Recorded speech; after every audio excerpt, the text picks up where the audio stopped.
تو پھر cyber crime reporting centre اسلام آباد کا دائرہ اختیار بھی پورے پاکستان پر محیط ہو جائے گا، لیکن قانون ہرگز اس کی اجازت نہیں دیتا۔ مزید کہا گیا کہ اس بارے یقین سے کچھ نہیں کہا جا سکتا کہ صنم جاوید 10 مئی 2023 سے موبائل فون استعمال کر رہی ہے، کیونکہ 10 جولائی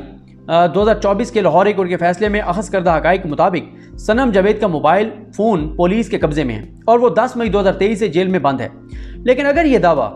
تسلیم بھی کر لیا جائے کہ صنم جاوید نے اسلام آباد میں موبائل فون ریاست مخالف سرگرمیوں کے لیے استعمال کیا، تو پھر یہ واقعہ 10 مئی 2023 سے پہلے ہونا چاہیے۔ FIA ریکارڈ کے مطابق سب انسپیکٹر شہروز ریاض کی شکایت پر مقدمہ درج ہوا، لیکن ریکارڈ پر ایسی کوئی چیز نہیں جس سے یہ ثابت ہو کہ شہروز ریاض کو متعلقہ اداروں یا پاکستان آرمی نے اپنا نمائندہ مقرر کیا ہو۔ یعنی اگر وہ کہہ رہے ہیں کہ فوج کو بڑا نقصان ہوا، فوج کے علاوہ اس نے یہ کیا، فوج کے اندر بڑی ڈسٹربنس ہوئی، تو فوج کو پھر چاہیے تھا کہ وہ ان کو اتھارٹی دیتے کہ آپ ہماری طرف سے مدعی بنیں شہروز ریاض صاحب کو، لیکن وہ کہہ رہے ہیں کہ وہ بالکل آرمی نے ان کو اپنا نمائندہ مقرر نہیں کیا۔ شکایت کنندہ جو شہروز ریاض ہیں نہ تو مجاز ہے نہ وقوع کا متاثرہ شخص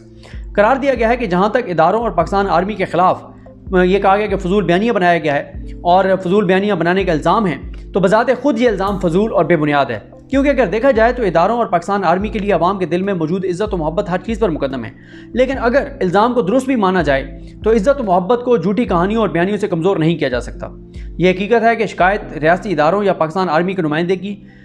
طرف سے درج نہیں ہوئی، اور جس نے درج کی تو انہیں نہ تو اتھارٹی حاصل تھی، نہ ہی ان کا تعلق مذکورہ اداروں سے تھا، اور نہ وہ واقعے کے متاثر تھے۔ FIR کی تفصیلات اور تفتیشی افسر کے ساتھ دستیاب ریکارڈ سے یہ ثابت نہیں ہو سکا کہ کوئی جرم ہوا ہو۔ جسمانی ریمانڈ کی درخواست مسترد کی جاتی ہے اور صنم جاوید کو الزامات سے بری کیا جاتا ہے۔ یہ ہے جو جج ہیں ملک محمد عمران جوڈیشل مجسٹریٹ ڈیوٹی جج جو تھے، یہ ان کا فیصلہ ہے، زبردست فیصلہ ہے۔ اب اطلاعات یہ ہیں کہ صنم جاوید کو MPO کے تحت ان کو گرفتار کیا گیا ہے، اور آج یعنی 15 جولائی کو ان کا جو ڈیوٹی جج تھے ملک محمد عمران صاحب، ان کا فیصلہ سیشن جج کے پاس چیلنج کیا جائے گا۔ اور میاں علی اشفاق صاحب نے ٹویٹ کیا ہے کہ ان کے عدالتی اور صحافتی ذرائع یہ بتاتے ہیں کہ جو FIA والے ہیں وہ کہہ رہے ہیں ساڈی گل ہو گئی ہے، اور سیشن جج صاحب اگر تو وہی ہیں جن کا نام احتشام علی عباسی صاحب نے لکھا ہے، اعظم خان صاحب، تو یہ سیشن جج صاحب کے پاس جانا ہے معاملہ، اور FIA ذرائع بقول میاں علی اشفاق صاحب کے وہ کہتے ہیں ساڈی گل ہو گئی ہے۔ سیشن جج صاحب اس فیصلے کو کالعدم کریں گے، کالعدم کر کے اور FIA کے جج کے پاس بھیجیں گے، اور FIA کے جج میرا خیال ہے ہمایوں دلاور صاحب ہیں آج کل، اور اس میں پھر وہ کہتے ہیں کہ ان کا وہ جسمانی ریمانڈ دے دیں گے۔ دوسرا پلان عثمان بٹ جو کرائم رپورٹر ہیں وہ کہتے ہیں کہ بلوچستان کی پولیس بھی آ سکتی ہے اور ان کو بلوچستان بھی صنم جاوید صاحبہ کو بھیجا جا سکتا ہے، لیکن آپ بلوچستان بھیجیں، اب ایک اور کس میں گرفتار کریں، اب صنم جاوید کی بھی میکسیمم گرفتاری آپ زیادہ سے زیادہ اور جو رکھ سکتے ہیں وہ 8-10 دن رکھ سکتے ہیں۔ آخر میں بات کروں گا، میاں علی اشفاق صاحب پہ بہت تنقید ہو رہی ہے کہ میاں علی اشفاق صاحب نے بغیر وارنٹ دیکھے کیوں اتنی جلدی آسانی سے صنم جاوید کو گرفتار ہونے دیا ہے یا گرفتاری دینے کا کہا۔ دیکھیں، پہلے مجھے بھی لگا کہ یہ فیصلہ درست نہیں ہے، لیکن جب صنم جاوید نے گرفتاری دی اور اس کے بعد جو پورے پاکستان کا ریئیکشن آیا تو مجھے اندازہ ہوا کہ میاں علی اشفاق صاحب کا یہ فیصلہ درست تھا، کیونکہ یہ نہیں ہو سکتا تھا کہ وہاں پہ میاں علی اشفاق اور ان کی ٹیم ریزسٹ کرتے، صنم جاوید کی فیملی ریزسٹ کرتی، اسے دھکم پیل ہوتی اور بہت وہاں پہ ٹکراؤ کی صورتحال ہوتی۔ پولیس کے پاس اس وقت پولیس اور نامعلوم افراد کو ملا کے کوئی 100 سے زیادہ لوگ تھے، تو 100 لوگ جو ہیں وہ دھاوا بول دیتے،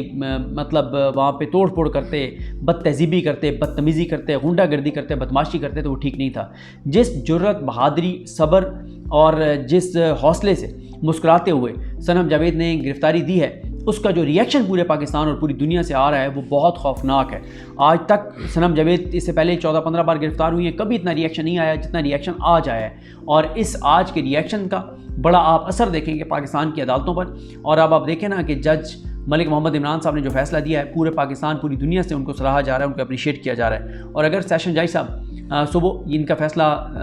کالعدم کر کے معاملہ FIA کے جج کو بھیجتے ہیں تو پھر وہ بات میاں علی اشفاق صاحب کی درست ثابت ہو جائے گی کہ ان کے صحافتی اور عدالتی ذرائع یہ بتاتے ہیں کہ FIA والے کہتے ہیں ساڈی گل ہو گئی ہے اور کل ہم یہ فیصلہ کالعدم کروا دیں گے۔ اور ساتھ آپ دیکھنا ہے کہ میاں علی اشفاق صاحب آج ان کی جو ٹیم ہے، بیرسٹر صاحب احد کھوکھر جو ہیں، وہ ملک فیاض کندوال جو ہیں، یہ آج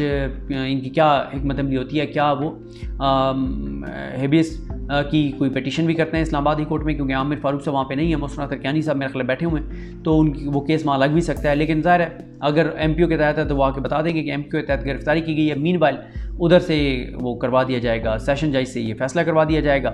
اور پھر ایک مسئلہ یہ بھی ہے کہ آج ورکنگ ڈے ہے، پھر آگے منگل کو جو ہے وہ 2 چھٹیاں ہیں اور پھر معاملہ جمعرات تک چلا جائے گا. تو دیکھتے ہیں جی، آج جو بھی اپڈیٹ ہوگی وہ آپ کو بتائیں گے. لیکن میاں علی اشفاق صاحب کے حوالے سے میں نے آپ کو بتا دیا کہ ان کا فیصلہ بالکل ٹھیک تھا، اور صنم جاوید کی فیملی نے بھی یہی کیا کہ ہم نے رجسٹ نہیں کرنا، ہم نے گرفتاری دینی ہے. اور یہ جو ہے کہ وہ میاں علی اشفاق صاحب وہاں سے لے کے نکلے تھے تو سیدھے کے پی کے چلے جاتے. ذرا تصور کریں اگر وہ کے پی کے چلے جاتے تو اب پورے ملک میں کیا باتیں ہو رہی ہوتی ہیں. بھاگ گئی 14 مہینے، حالانکہ انہوں نے بھگتا 14 مہینے، تو الزام لگ رہے ہوتے. لیکن جس طرح سے صنم جاوید نے گرفتاری دی ہے، اس سے گرفتار کرنے والے بھاگتے پھر رہے تھے اور وہ ان کے پیچھے بھاگ رہی تھی کہ آؤ مجھے گرفتار کرو، اور وہ چھپتے پھر رہے تھے گرفتار کرنے والے. تو یہ فیصلہ میاں علی اشفاق صاحب کا بالکل درست تھا، اور یہ صرف ان کا نہیں فیصلہ تھا، صنم جاوید کی فیملی کا بھی تھا. اور اس وقت اور کیا کرتے؟ کیا کوئی دیوار پھلانگ کے وہ نکلنے کی کوشش کرتی صنم جاوید، یا وہاں پولیس کے اوپر کو حملہ کر دیتے؟ اسلحہ تو تھا نہیں. تو اس لیے میرا خیال ہے یہ درست فیصلہ تھا. اور میاں علی اشفاق صاحب کا یہ میں نے آپ کو بتا دیا، ان کے حوالے سے میں نے آپ کو تفصیل بتا دیا کہ یہ فیصلہ صرف میاں علی اشفاق کا نہیں تھا،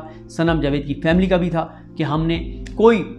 ریاست کے ساتھ ٹکرانا نہیں ہے. جو بھی ظلم ہو رہا ہے ہم نے اس کو سہنا ہے، اور ہم نے اس کے اوپر تحمل سے آگے بڑھنا ہے، بہادری کے ساتھ آگے بڑھنا ہے. ہم نے اپنے حوصلے نہیں ٹوٹنے دینے.